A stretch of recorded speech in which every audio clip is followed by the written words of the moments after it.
ہمارے پیارے آقا صلی اللہ علیہ وسلم کے 3 شہزادے ہیں۔ حضرت سیدنا امام قاسم، یہ سب سے بڑے ہیں۔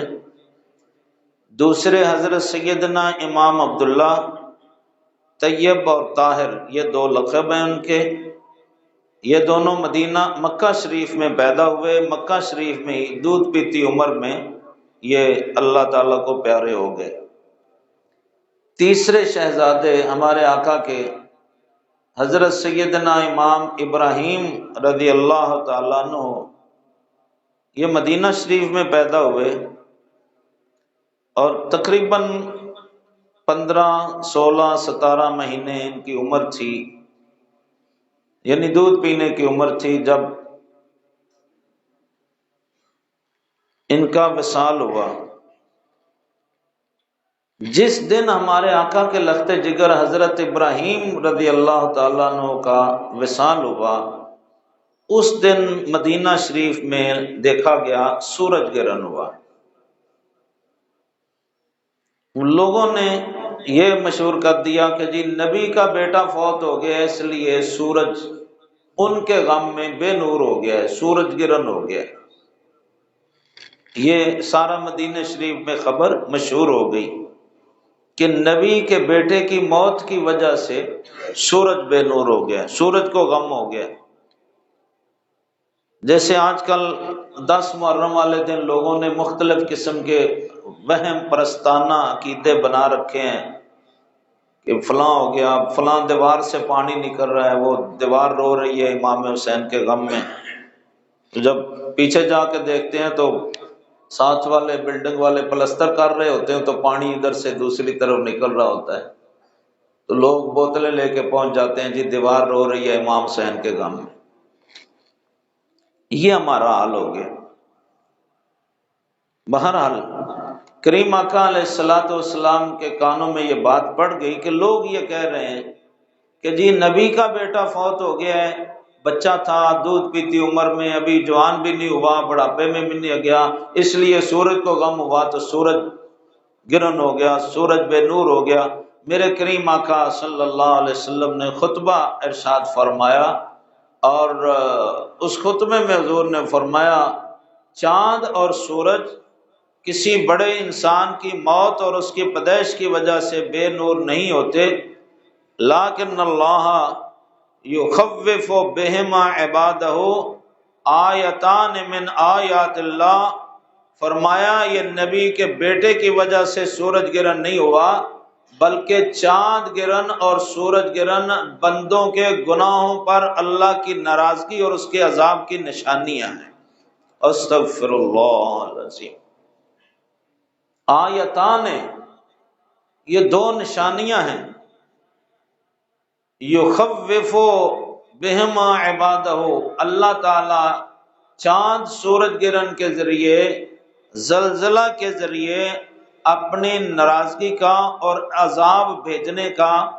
نشان دیتا ہے، نشانی دے دیتا ہے، آگاہی ہوتی ہے کہ باز آ جاؤ ورنہ تمہاری تباہی اور بربادی کا فیصلہ ہو چکا ہے۔ اذا رأیتم، جب تم چاند گرہن دیکھو یا سورج گرہن دیکھو، اب آگے مختلف ارشاد ہیں۔ فصلو،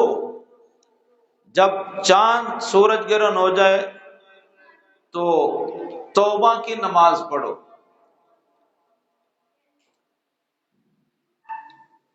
اور پھر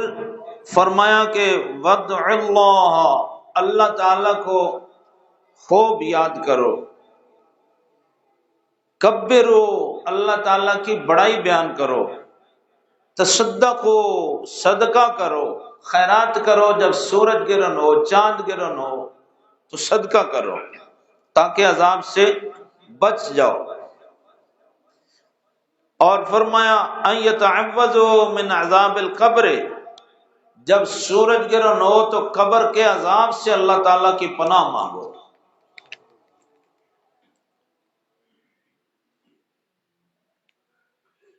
پھر فرمایا امر بالعتاقۃ فی کسوف الشمس، اس وقت غلام اور لونڈیاں آزاد کیے جاتے تھے۔ فرمایا جب سورج گرہن ہو، چاند گرہن ہو تو انسان جو غلام ہیں ان کو آزاد کیا کرو۔ اب آج کل وہ منڈیاں تو ختم ہو گئی ہیں جہاں مرد اور عورتیں بھیڑ بکریوں کی طرح بیچے اور خریدے جاتے تھے اور انہیں خرید کر آزاد کیا جاتا تھا، اس کی ایک صورت اب ہے، وہ ہم کر سکتے ہیں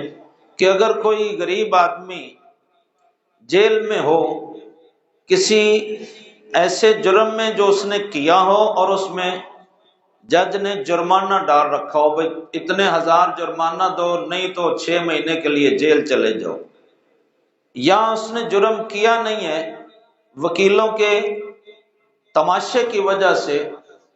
ناجائز طور پر ایک آدمی جیل میں چلا گیا ہے، تو ہم وہ آزادی اب یوں دلا سکتے ہیں کہ کسی کو جیل میں سے جس کے اوپر جرمانہ ہے وہ دے کر اس کو رہا کرا کے اس کے بیوی بچوں کے پاس بھیج دیں، تو گویا ہم نے ایک انسان کو آزادی دلا دی ہے۔ اب ہم یہ کر سکتے ہیں۔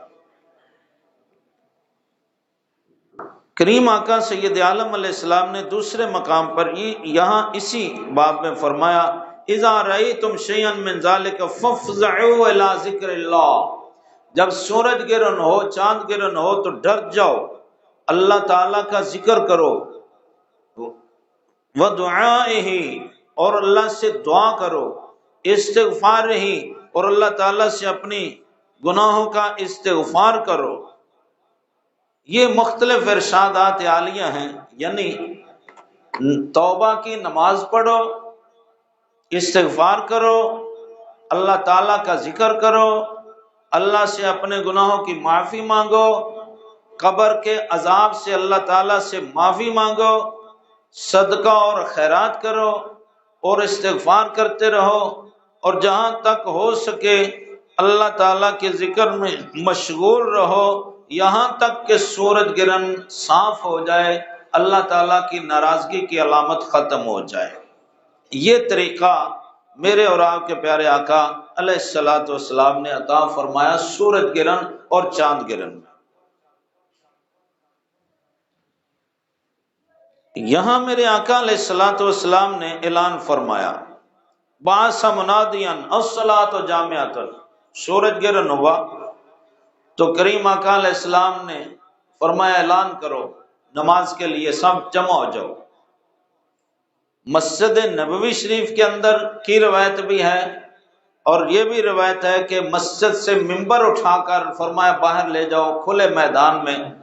ننگے آسمان کے نیچے جہاں بہت سے لوگ جمع ہو جائیں۔ مسجد میں چونکہ جگہ تنگ ہو جاتی ہے تو باہر نکلیں اور باہر نکل کر جو جمعہ کا امام ہے وہ 2 رکعت نماز پڑھائے توبہ کی، جیسے 2 نفل ہم روزانہ پڑھتے ہیں اسی طرح 2 نفل پڑھے جائیں توبہ کی نیت سے، اور لمبی قرات کی جائے اور بلند قرات کی جائے، جیسا کہ یہاں بخاری شریف میں 145 نمبر صفحے پر حضرت سیدہ